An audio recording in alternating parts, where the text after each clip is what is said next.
In the Harry Potter series, we learned that even though Dumbledore is credited with defeating Grindelwald in 1945, long before that, they were dear friends and definitely more. In the summer of 1899, Grindelwald was expelled from Durmstrang for experimenting with dark spells too dark for even Durmstrang. Remember, one of their teachers was a former Death Eater who taught the dark arts to his students. And that's probably the main reason why Dumbledore never let Snape teach the Defense Against the Dark Arts class. He was afraid it would turn into just dark arts, which it eventually did once Snape was the headmaster. Grindelwald went to Godric's Hollow to stay with his great aunt Bathilda Bagshot. He went there because it was the birthplace of Ignatius Peverell, said to be one of the original owners of the Deathly Hallows, and most likely Harry Potter's ancestor. While there, he met Dumbledore, who had just graduated from Hogwarts.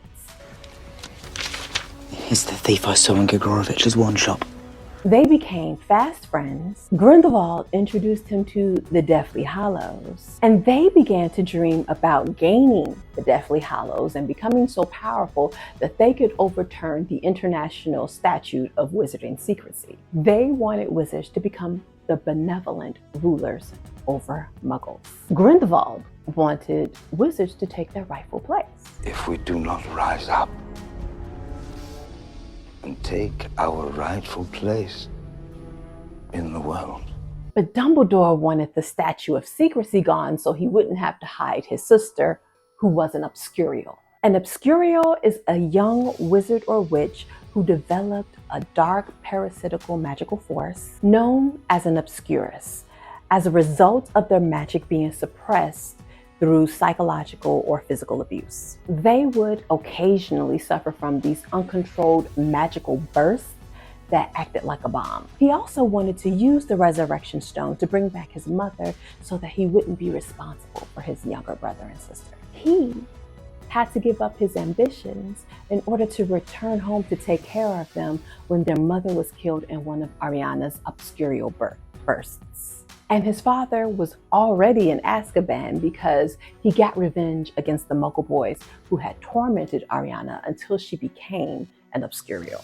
The family moved there after his father killed those 3 muggles. It was quite the scandal.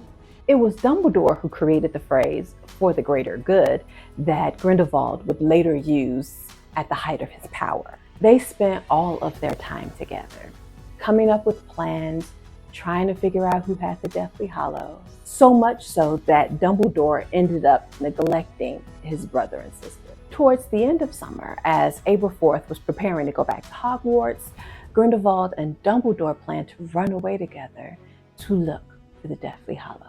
They reluctantly planned to bring Ariana with them. Aberforth did not think this was a good idea because of her condition. He objected to their plans, and this started the 3-way fight that led to Ariana's death. Gellert and I had made plans to go away together. My brother didn't approve. One night he confronted us. Aberforth drew his wand, which was foolish. I drew my wand, which was even more foolish. No one heard Ariana coming down the stairs. A minute she was there, and the next she was gone. Because of what Grindelwald would later become the second most evil wizard in wizarding history, second only to Voldemort, I often wondered if he truly loved Dumbledore the way Dumbledore loved him, or if he was just using Dumbledore's brilliance to help him find the Deathly Hallows. I went along because I was in love with you. Especially after he used the Cruciatus Curse on Aberforth. Like, I get it, you're dark and edgy and went to an edgy school that celebrated the dark arts. But using the Cruciatus Curse on your lover's brother? That's a bit extreme, especially because he fled Godric's Hollow after Ariana's death and supposedly never contacted Dumbledore again. They had a whirlwind relationship and got caught up in the enthusiasm for their plan. So it seemed as though he was either using Dumbledore or it was at most a brief summer fling. But two things dispute this theory. For one, we find out in the Magical Beasts series that Grindelwald and Dumbledore had made a blood oath to keep from attacking each other. But obviously they hadn't made this oath before Ariana's death because they attacked each other. So they must have made the oath afterwards.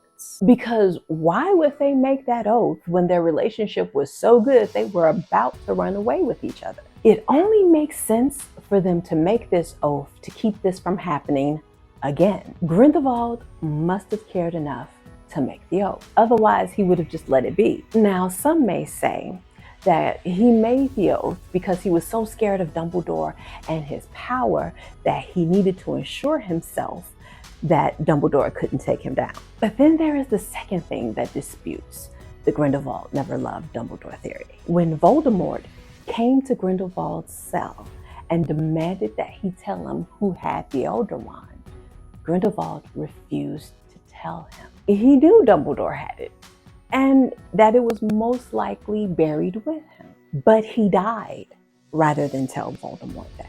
Harry believes that it was because he was trying to keep Voldemort from defiling Dumbledore's grave, which he did anyway. So, at that time, Grindelwald had been defeated by Dumbledore and put in his own prison by him for the rest of his life. And Dumbledore was dead.